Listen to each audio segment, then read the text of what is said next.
सिर्फ कुछ साल पहले तक कनाडा को दुनिया की बेस्ट कंट्रीज में काउंट किया जाता था, लेकिन आज एक ऐसा सवाल हर जगह पूछा जा रहा है, आखिर कनाडा में ऐसा क्या बदल गया कि कुछ लोग यहां सेटल होने के बाद भी कनाडा छोड़ने का फैसला कर रहे हैं। ये वो लोग हैं जो स्टूडेंट बनकर आए, वर्क परमिट पर आए, पीआर भी ली, सिटीजनशिप हासिल की, अपनी जिंदगी के कई साल इस मुल्क को दिए, लेकिन आज उनमें से कुछ लोग अमेरिका मूव हो रहे हैं, कुछ दुबई का रुख कर रहे हैं और कुछ अपने होम कंट्री वापस जा रहे हैं। आखिर इसकी वजह क्या है? क्या कनाडा का ड्रीम खत्म हो गया है या फिर रियलिटी वो नहीं जो सोशल मीडिया पर दिखाई जाती है?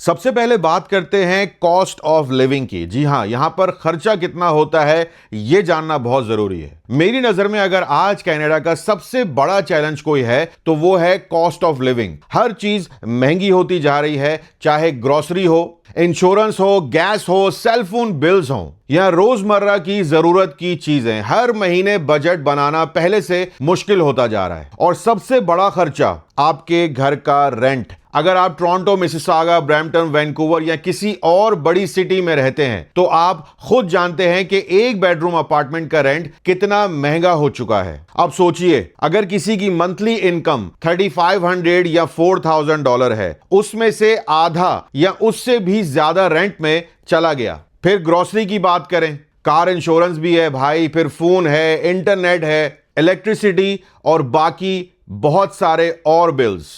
तो बचेगा क्या? इसी वजह से बहुत से लोग दो जॉब्स कर रहे हैं, कुछ हस्बैंड वाइफ दोनों फुल टाइम काम कर रहे हैं, फिर भी सेविंग्स नहीं हो पा रही हैं। ये सबसे बड़ा इशू है। सिर्फ बिल्स पे हो रहे हैं और जब इंसान सिर्फ सरवाइव कर रहा हो ना तो भाई नेचुरली वो सोचता है क्या इससे बेहतर ऑप्शन कहीं और है। अब बात करते हैं ग्रोसरी की। अगर आप 4 या 5 साल पहले की ग्रोसरी रिसीट देखें और उसे आज की रिसीट से कंपेयर करें, फर्क आप खुद देख लेंगे। जो चीजें पहले रूटीन शॉपिंग का हिस्सा होती थी, आज उनके प्राइसेस देखकर लोग सोचने लगते हैं कि लेना भी है या इसको रहने दें। इसी वजह से कई फैमिलीज अपना लाइफस्टाइल चेंज कर रही हैं। रेस्टोरेंट्स में जाना कम कर दिया है, एंटरटेनमेंट कम, ट्रैवलिंग में कमी आई है। हर जगह सिर्फ एक ही बात है कि बजट बचाओ। और जब कॉस्ट ऑफ लिविंग इतनी तेजी से बढ़े तो नेचुरली कुछ लोग दूसरे ऑप्शंस देखना शुरू कर देते हैं। कुछ लोग अमेरिका की तरफ देखते हैं, कुछ मिडिल ईस्ट की तरफ, और कुछ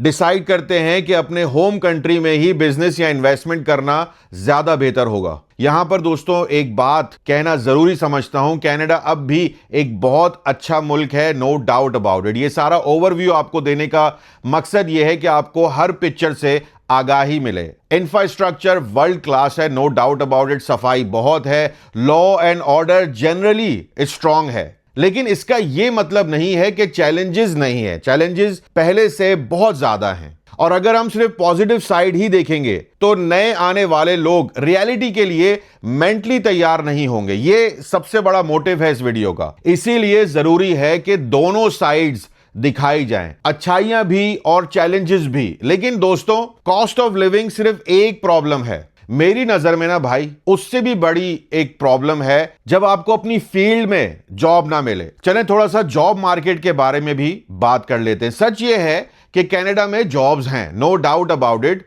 लेकिन हर किसी के लिए उसकी क्वालिफिकेशन के मुताबिक जॉब मिलना आज पहले से ज्यादा मुश्किल हो गया है। अगर आप पाकिस्तान, इंडिया, बांग्लादेश या किसी भी और कंट्री से doctor, engineer, accountant, IT professional या किसी स्किल प्रोफेशन से बिलोंग करते हैं तो कनाडा आते ही जरूरी नहीं कि आप अपनी फील्ड में काम शुरू कर दें। यहां एक लफ्ज बहुत कॉमन है, कैनेडियन एक्सपीरियंस। जी हां, और बहुत से इमिग्रेंट्स का स्ट्रगल इसी एक सेंटेंस से शुरू होता है, सॉरी भाई, we are looking for someone with Canadian experience.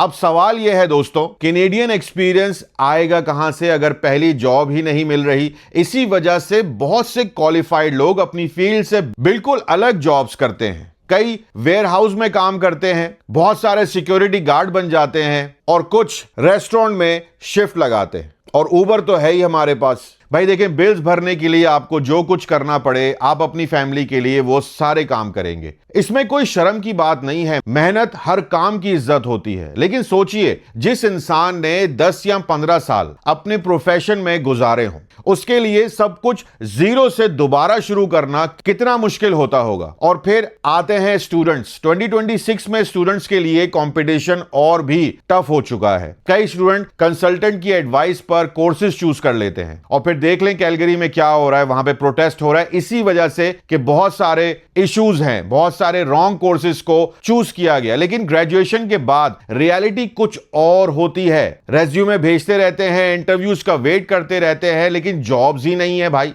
फिर शुरू होता है प्रेशर, घर का प्रेशर, लोन लिए हुए हैं उसका प्रेशर, रेंट का प्रेशर, और सबसे बड़ा प्रेशर जो है ना वो आपकी फैमिली का प्रेशर है, जो बैक होम से आपको फोन कर करके बोलते रहते हैं कि पैसे नहीं सेंड किते, पैसे नहीं सेंड किते। प्रॉब्लम क्या है कि उनको इस बात का अंदाजा नहीं है कि यहां पर बच्चे किस मुश्किल से गुजर रहे हैं। कई पेरेंट्स अपनी जिंदगी की सेविंग्स लगा देते हैं, विच इज अंडरस्टैंडेबल। कई लोग लोन लेकर अपने बच्चों को कनाडा भेजते हैं, हर महीने घर से फोन आता है, बेटा सब ठीक है ना। और बहुत दफा ये डिप्रेस बच्चे, याद रखिए मेरी बात, सिर्फ इतना कहते हैं हां सब ठीक है। जब रात को वो सोते नहीं है ना, तब आपको पता चलेगा कि कितना डिप्रेस है आपका बच्चा। आज अगर आप किसी जॉब फेयर की वीडियो देख लेना तो आपको पता चलेगा कि कितनी लंबी लाइनअप होती है। कस्टमर सर्विस की छोटी सी जॉब हो या एंट्री लेवल ऑफिस पोजीशन हो, कंपटीशन पहले से बहुत ज्यादा नजर आता है। लंबी लंबी कतारें होती हैं जहां बच्चे खड़े होते हैं।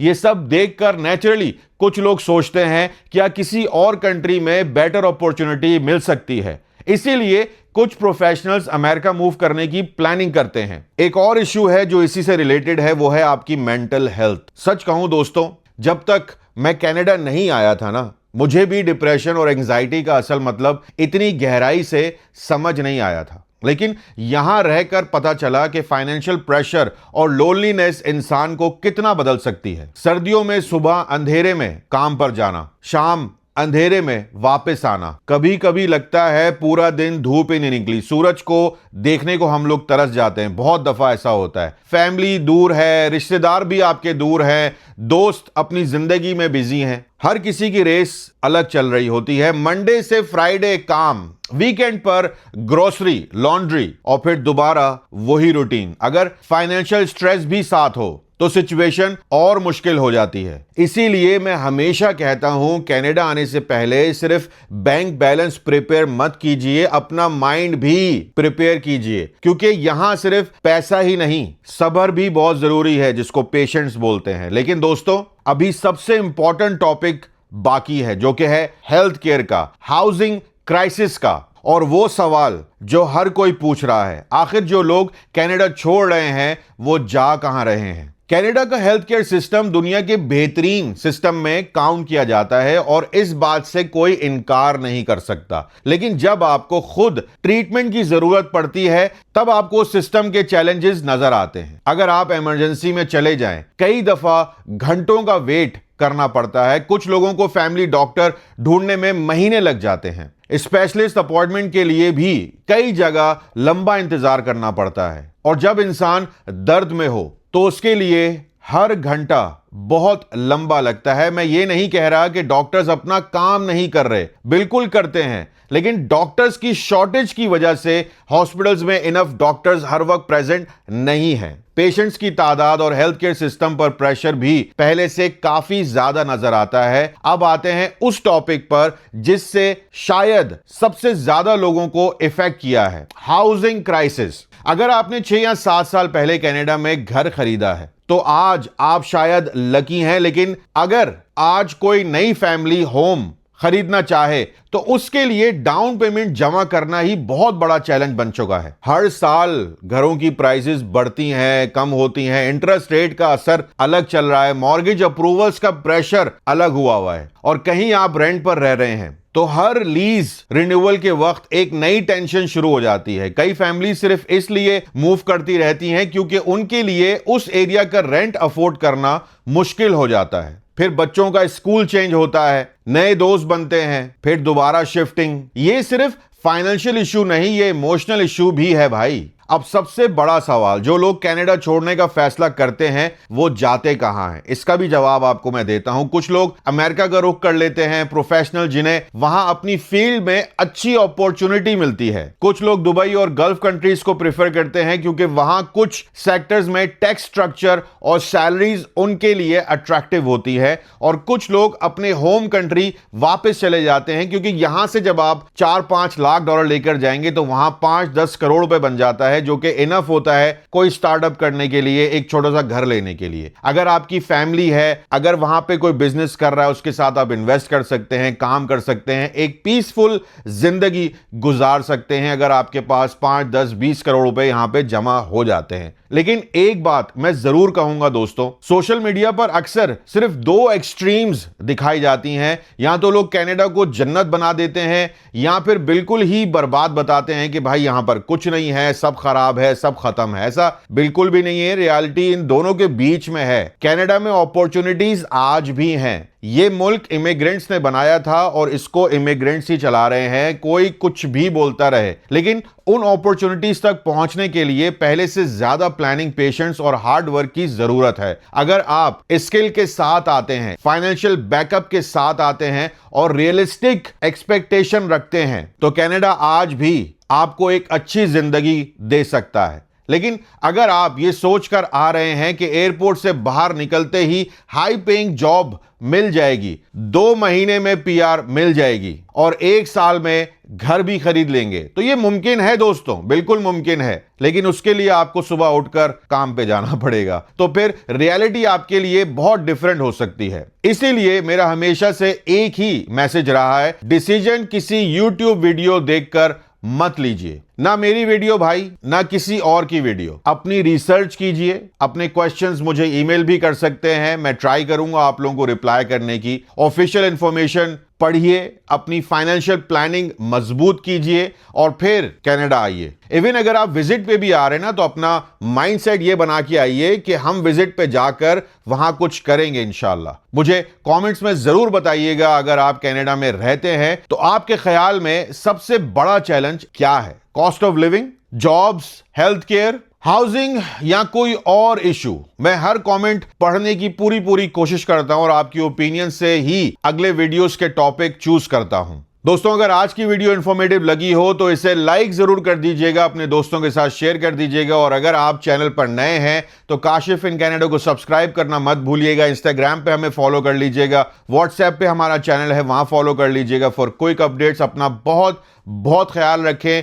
मेरे लिए ये मुल्क बहुत सही है, बहुत अच्छा है, अल्हम्दुलिल्लाह। मैंने ये वीडियो बनाई है उन लोगों के लिए जो यहाँ पर नए आने चाह रहे हैं या जो यहाँ पर अभी 1-8 साल पहले आए हैं, ताकि उनको रियलिटी का अंदाजा हो। हम जिन कंट्रीज से यहाँ पर आए हैं, हम वैसे ही बहुत डिफिकल्टीज से आए थे, तो हमारे लिए ये कंट्री, अगर आप अपनी चादर देखकर पैर फैलाएंगे तो आप यकीन करें आप बहुत सुकून से रहेंगे। ये सारा मैंने आपको निचोड़ बता दिया है इस पूरी वीडियो का। अपना बहुत ख्याल रखिएगा, टेक केयर, अल्लाह हाफिज।